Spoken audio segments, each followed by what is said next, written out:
भारत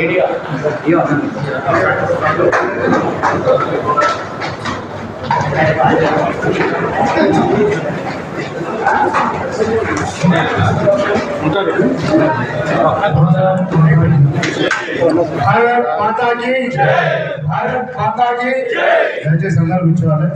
మన యొక్క మానుకోట జిల్లా పండిత్ దీన్ దయాళ్ ఉపాధ్యాయ గారి యొక్క జిల్లా స్థాయి శిక్షణ శిబిరం మరి చివరి స్థాయికి వచ్చింది. మరి ఈ యొక్క సమారోహ కార్యక్రమానికి ముఖ్య అతిథులుగా విచ్చేసినటువంటి భారతీయ జనతా పార్టీ జాతీయ నాయకులు మల్కాజ్గిరి లోక్సభ సభ్యులు గౌరవనీయులు శ్రీ ఈటల రాజు గారికి మానుకోట జిల్లా తరఫున ఈ కార్యశాల పక్షంగా వారికి స్వాగతం సుస్వాగతం తెలియజేస్తా ఉన్నాం. వేదిక మీదకి రావాల్సిందిగా కోరుతున్నాను. మల్కాజ్గిరి పార్లమెంట్ సభ్యులు గౌరవశ్రీ ఈటల రాజేందర్ గారిని వేదిక మీదకి రావాల్సిందిగా కోరుతాను. అదేవిధంగా జిల్లా ప్రధాన కార్యదర్శులు గడ్డం అశోక్ గారిని వేదిక మీదకి రావాల్సిందిగా కోరుతాము. మదన్ నాయక్ గారిని వేదిక మీదకి రావాల్సిందిగా కోరుతాము. ఈ ప్రశిక్షణ శిబిరం కన్వీనర్ సింగారం సతీష్ గారిని వేదిక మీదకి రావాల్సిందిగా కోరుతాము. బీజేపీ రాష్ట్ర కౌన్సిల్ సభ్యులు కాంచల్ సాంసుందర్ శర్మ గారిని వేదిక మీదకి రావాల్సిందిగా ఫస్ట్ లో కొంచెం ఇంకా పత్రికా సోదరులకు ఇవ్వాల్సిందిగా కోరుతాము. మీడియా మిత్రులకు పత్రికా సోదరులు. భారత్ మాతా కి బీజేపీ నరేంద్ర మోడీ గారి నాయకత్వం.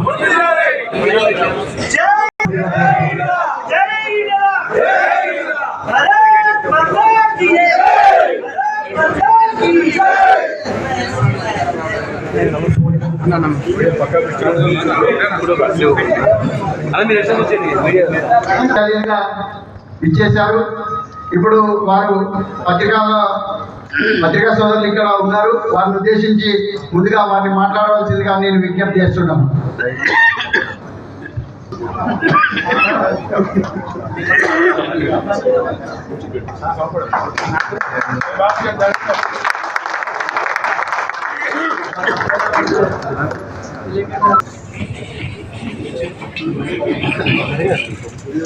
అదే చూడండి సార్.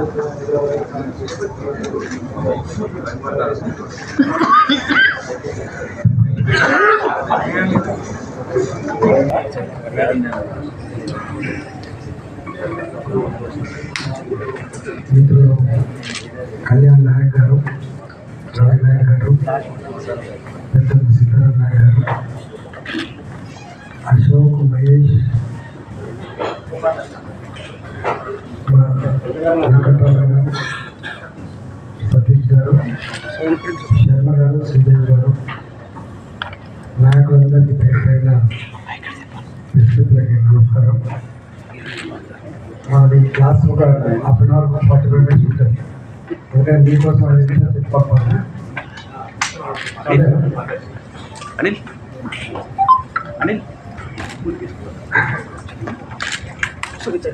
భారతీయ జనతా పార్టీ కేవలం రాజకీయ పార్టీ కాదు. మైకు బరాబర్ ఈకో బంద్ చేసుకొని తిప్పండి అన్న. సిద్ధాంత పునాది భారతీయ సంస్కృతి సాంప్రదాయ పరంపరలు కూడా జోడిస్తూ దేశం first, nation first, party next, వ్యక్తుల తర్వాత స్థానం అని చెప్పి ప్రవచించుకునే పార్టీ మా పార్టీకి మూల సిద్ధాంతాన్ని అందించినటువంటి అనేక మంది పెద్దలలో దీన్ దయాళ్ ఉపాధ్యాయ గారు ఒకరు. భారతీయ జనతా పార్టీ ఒకనాడు జనసంఘగా, ఆ తదుపరి భారతీయ జనతా పార్టీగా 46 సంవత్సరాలుగా పార్టీ ఏర్పడిన నాడు ఇద్దరే పార్లమెంట్ సభ్యులు కలిగిన ఒక పార్టీగా అవతరించి అంచెలంచెలుగా ఎదిగి వాజ్పేయి గారి నాయకత్వంలో దేశ ప్రధానమంత్రిగా వారు బాధ్యత నిర్వహించి 3 సార్లు ప్రధానమంత్రి పదవి నిర్వహించిన విషయం మీ అందరికీ తెలుసు. ఆనాడు ఎన్డీఏ అయినప్పటికీ మోడీ గారి నాయకత్వంలో ఇండియా ఉన్నప్పటికీ కూడా ఆనాటికి ఈనాటికి గుణాత్మకమైన మార్పు చెంది దేశ ప్రజానికానికి ఒక గొప్ప విశ్వాసాన్ని అందించిన, నమ్మకాన్ని కలిగించిన పార్టీ భారతీయ జనతా పార్టీ. మీకు తెలుసు, మోడీ గారు 2014 ప్రధానమంత్రి అయిన తర్వాత అంతకు మునుపు భారతీయ జనతా పార్టీగా ఒకే దేశం ఒకే చట్టం అమలు కావాలి, జమ్మూ అండ్ కాశ్మీర్లో ఇంకా 370 ఆర్టికల్ ఎందుకు ఉండాలి, దీన్ని రద్దు చేయాలని చెప్పేటువంటి ఆనాడు మా డిమాండ్, ఆనాటి మా పోరాటం మోడీ గారి అధికారికి వచ్చినందుకు సాధ్యమైంది. రామ జన్మభూమి రామాలయం కట్టాలని ఎల్కే అద్వానీ గారి నాయకత్వంలో దేశవ్యాప్తంగా ఆనాడు రథయాత్ర నిర్వహించాం. కానీ ఆనాడు సాధ్యం కాలే. కరసేవ పేరిట చెలో అయోధ్య పిలుపునిస్తే భారత మాత ముద్దు బిడ్డలు లక్షలాదిగా తరలిపోయి వందల మంది తమ ప్రాణాలను పనంగా పెట్టి వేలాది మంది జైళ్ళలో మగ్గి అనేక కష్ట నష్టాలకు కోర్చి ఉద్యమాలు చేసినా సాధ్యం కాలేదు. కానీ మోడీ గారు వచ్చిన తర్వాత ఇవాళ అయోధ్యలో రామ మందిరం కట్టుకోరు. అంటే అర్థం ఏంటంటే, మేము ఏ ఆశయం కోసమైతే ఏ అధికారం రాకముందు ఏ ప్రామిస్ చేసినామో అవన్నీ కూడా ఇవాళ ఒకటిగా అమలు చేస్తున్న తీర్పు చూస్తూ ఉన్నాం. సంకీర్ణ రాజకీయాలు రాజ్యమేలుతున్న ఈ రోజులలో ఎన్డీఏ కూడా సంకీర్ణ రాజకీయాలు అయినప్పటికీ కూడా స్టబ్బన్గా నమ్మిన సిద్ధాంతం కోసం, ఇచ్చిన మాట కోసం కట్టుబడి పనిచేస్తున్నటువంటి ప్రభుత్వంగా ఇవాళ పేరు తెచ్చుకుంది. ఒకనాడు భారతీయ జనతా పార్టీ అధికారం లేనాడు ఈ దేశంలో ఏం అరాచకం జరిగిందో, ఏం విచ్ఛిన్నాలు జరిగాయో, సొంత క్యాబినెట్ మంత్రులు ఎట్లా జైలపాలైనా కూడా మనం చూసాం. కానీ ఇవాళ 3వసారి ప్రధానమంత్రి అయిన తర్వాత ఎక్కడా మచ్చ లేకుండా, స్కాములు లేకుండా, ప్రజలు మెచ్చిన, ప్రజలు నచ్చినటువంటి ఒక ప్రజాపాలన అందించి జమ్మూ కాశ్మీర్ నుంచి మొదలుపెట్టి కన్యాకుమారి వరకు, అరుణాచల్ నుంచి మొదలుపెట్టి కచ్ వరకు, భాషలు వేరైనా, సంస్కృతులు వేరైనా, సాంప్రదాయాలు వేరైనా,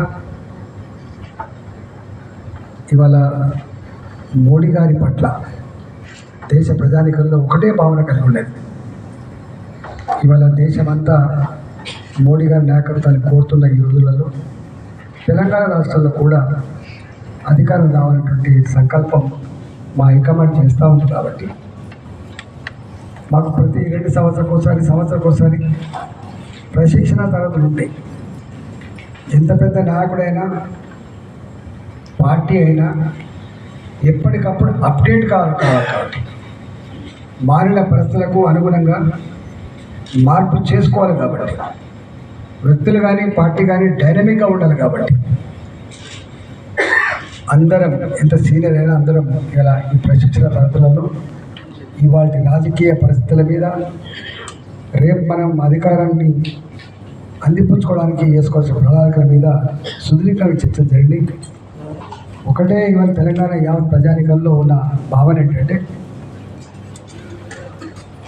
ఆ పార్టీని చూసినాం మేము 10 ఏళ్ళు, ఈ పార్టీని చూసినాం. ఆ పార్టీ అర్థం కావడానికి మాకు 5 ఏళ్ళు పట్టింది. 2వసారి అధికారంకి వచ్చిన తర్వాత కేసీఆర్ అసలు నైజం ఏంటో, తన కుటుంబ పరిపాలన నేతృత్వం ఏందో మాకు అర్థమైంది. ఆనాడే బుద్ధ పెట్టాలనుకున్నాం, కానీ మాకు ఆనాడు అవకాశం లేదు. మేము 2023 వరకు వేచి చూడాల్సిన పరిస్థితి ఉండే. అవకాశం వచ్చింది, మేము బొంద పెట్టినాం. ఈ ప్రభుత్వం ఏర్పడిన తర్వాత అనేక రకాల హామీలు ఇచ్చింది. యూత్ పాలసీ పేరిట, వరంగల్లో రైతు పాలసీల పేరిట, కామారెడ్డిలో బీసీ పాలసీ పేరిట, వికారాబాద్ ఏరియాలో చేవెలలో ఎస్సీల పాలసీ పేరిట అనేక రకాల పాలసీలు, అనేక రకాల హామీలు ఇచ్చారు. 6 గ్యారంటీలు, 66 హామీలు, అనేక రకాల పనులు హామీ ఇచ్చారు. కొండ నాలుకకు మందేస్తే ఉన్న నాలుకకు పోయినట్టుగా ఇవాళ ఈ సమస్యలు, కొత్త హామీలు దేవుడెరు, పాత సమస్యలు కూడా పరిశీలించలేక ప్రజాక్షేత్రంలో వెలికిల పడ్డ పార్టీ ప్రభుత్వం ఇవాళ రేవంత్ రెడ్డి సర్కార్. అతి తక్కువ కాలంలో ప్రజల చేత చీ అనిపించుకుంటున్నటువంటి ప్రభుత్వంగా ఇవాళ మిగిలింది. కాబట్టి ఇవాళ తెలంగాణ ప్రజానీకంలో ఒకటే ఉంది, వాళ్ళు అన్ని రకాల 360 డిగ్రీస్ చూసిన కేసీఆర్ని మళ్ళీ ఆ ప్రభుత్వం రావద్దు, ఈ కాంగ్రెస్గా మారేది కాదు, ఇది చేసేది కూడా కాదని చెప్పి ప్రజలు అనుకుంటా ఉన్నారు. ఒకటి అప్పుల ఊబిలో కూరుకుపోయిన ఈ రాష్ట్రం, అవినీతిలో కూరుకుపోయిన ఈ రాష్ట్రం, భూ స్కాములలో కూరుకుపోయిన ఈ రాష్ట్రం, అబద్ధాల కూడుతనంతో మోసంతో నడిపేటువంటి ప్రభుత్వం, పేదలకు ద్రోహం చేస్తున్న ఈ ప్రభుత్వం, ఇవాళ ప్రజా విశ్వాసం కోల్పోయిన ఈ ప్రభుత్వం ఇవాళ పోయి దాని స్థానంలో ఇవాళ గుజరాత్ ఎట్లయితే 30 ఏళ్ళ తర్వాత కూడా పరిపాలన కొనసాగిస్తుందో, 20 ఏళ్ళకు కూడా మధ్యప్రదేశ్లో అధికారం కొనసాగిస్తుందో, తెలంగాణలో కూడా భారతీయ జనతా పార్టీ రావాలనే సంకల్పం ఇది కింది స్థాయిలో ఉన్న ప్రజలు అనుకుంటున్నటువంటి మాట. ఈ చారిత్రక సన్నివేశంలో ఆ ప్రజలకు నాయకత్వం వహించే బాధ్యత మా పార్టీ కార్యకర్తల మీద, మా పార్టీ నాయకుల మీద ఉంటుంది. కాబట్టి డెఫినెట్గా రేపు ఆ దిశగా అడుగులు వేయబోతున్నాం. ఉన్న హామీలు, ఉన్న స్కీములు అమలు చేస్తారు. మీకు తెలుసు, రైతు బంధు అమలైతలేదు, పిల్లల స్కాలర్షిప్లు వస్తలేవు, చిన్న కాంట్రాక్ట్ అయిన పనులకు బిల్లులు వస్తలేవు, రిటైర్డ్ అయిన ఉద్యోగులకు వాళ్ళు దాచుకున్నారన్న పైసలు వస్తలేవు. అంటే ఒక్క మాట చెప్పాలంటే 4,000 పెన్షన్, 6,000 పెన్షన్, కౌలు రైతుకు 15,000 రూపాయలు, ఆటో డ్రైవర్కు సంవత్సరం 12,000 రూపాయలు, ప్రతి ఆడబిడ్డకు 2,500 రూపాయలు. ఇవి దేవుడెరు. కొత్త పెన్షన్ లేవు, రిటైర్డ్తో డబ్బులు లేవు, కాంట్రాక్టర్ పైసలు లేవు. 10-12% డబ్బులు ఇస్తే తప్ప పెద్ద డబ్బులు అంతా లేని పరిస్థితి మనం చూస్తూ ఉన్నాం. కాబట్టి ఇవాళ ఇంత గంభీరమైన పరిస్థితులలో ఇవాళ భారతీయ జనతా పార్టీ తెలంగాణలో ప్రజల పక్షాన ఉండి కొట్టాలని చెప్పి నిర్ణయించుకుంది. దాంట్లో భాగమే మొన్న వడ్ల కొనుగోలులో, మక్కల కొనుగోలులో, తెల్లజొన్నల కొనుగోలులో, సల్ఫర్ కొనడంలో ఎంత విఫలమైంది. దాని నాయకత్వం వహించింది భారతీయ జనతా పార్టీ. రేపు తప్పకుండా పిల్లల ఫీ రియంబర్స్మెంట్ అనేది యాజమాన్యాల సమస్య కాదు.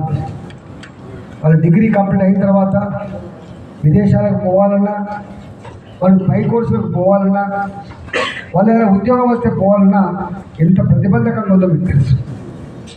ఫీ రియంబర్స్మెంట్ వస్తుందని చెప్పి జైన్ అయినటువంటి పేరెంట్స్కి ఫీజు కట్టండి, సర్టిఫికేట్ తీసుకోమంటే అర్థాంతరంగా ఆ డబ్బులు చెల్లించండి. అనేక కుటుంబాలు ఇలా నలిగిపోతున్నాయి.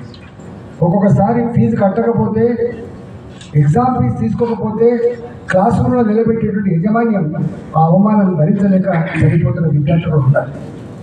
ఇలా విద్యార్థుల సమస్య వాళ్ళు 20 లక్షలు కావచ్చు కాక, కానీ ఒక 70-80 లక్షల ప్రజలకు సంబంధించిన అంశం అంటే ఇది యజమాన్యాల సమస్య అని చెప్పి అనుకుంటాడు. కానీ బాధపడేది, దాన్ని అనుభవించేది ఇవాళ ఆ పేద కుటుంబాలు. కాబట్టి ఆ సమస్య మీద కూడా మేము ఫైట్ చేయబోతున్నాం. అదేవిధంగా ఇవాళ ఈ పంట కొనుగోళ్లలో ఎంత జ్ఞానం లేని పడుతుంది అంటే, మొక్కజొన్నలు ఇవాళ 35-40 క్వింటాలు వస్తాయి. ఇక్కడ మేము కొట్టేది 25 క్వింటాలే కొంటాం. అది కూడా కౌలు రైతుల దగ్గర కౌలు ఇచ్చిన యజమాని వచ్చి పంపు పెట్టాలంటే ఒక నీచెంపు ఆలోచన చేసి 26 క్వింటాలు ఆ ఓనర్ రావాలి. తెల్లజొన్నలు అయితే 10 క్వింటాలు ఓనర్ రావాలి. ఇలా 30 క్వింటాలు పడతాం. వాటి మీద కూడా రాబోయే కాలంలో రైతుల అనేక సమస్యల మీద కూడా మేము ఫైట్ చేసే ఆస్కారం ఉంది. అదేవిధంగా మహిళలకు ఇచ్చినటువంటి హామీ విషయంలో రైతు బంధు విషయంలో, రైతు బీమా విషయంలో, కౌలు రైతుకి ఇచ్చిన మాట విషయంలో, ఇవాళ యూత్కి 4,000 రూపాయలు పర్ మంత్ ఏదైతే ఇస్తా అని చెప్పడం వాటి విషయంలో, ఉద్యోగ క్యాలెండర్ విషయంలో, ఇవన్నిటి విషయంలో రేపు మేము ఉద్యమ కార్యాచరణ చేసుకునే ఆస్కారం ఉంటుంది. కాబట్టి డెఫినెట్గా ఈ మొత్తం మా పొలిటికల్ ప్రశిక్షణ తరగతులలో ప్రస్తుత పరిస్థితి రేపటి భవిష్యత్తు మాత్రమే కాకుండా ప్రజలకు నాయకత్వం వహించినటువంటి బాధ్యత కూడా మా మీద ఉంది. కాబట్టి ఆ దిశగా పోరాట బొడ్రాయింది, పోరాట పటిమతోటి రేపు మా ఉద్యమ కార్యాచరణ కూడా ఎన్నుకునే ఆస్కారం ఉంటుంది. కాబట్టి మా వాళ్ళందరూ మేము సమాయత్తమవుతున్నాం. ప్రజలకి అయ్యో మాకు ఎవరు లేరా అని చెప్పి అయితే మిగిలిందో ఆ ప్రజలందరూ కూడా నాయకత్వం వహిస్తామని చెప్పి తెలియజేస్తాం. Thank you. ధన్యవాదాలు అన్న.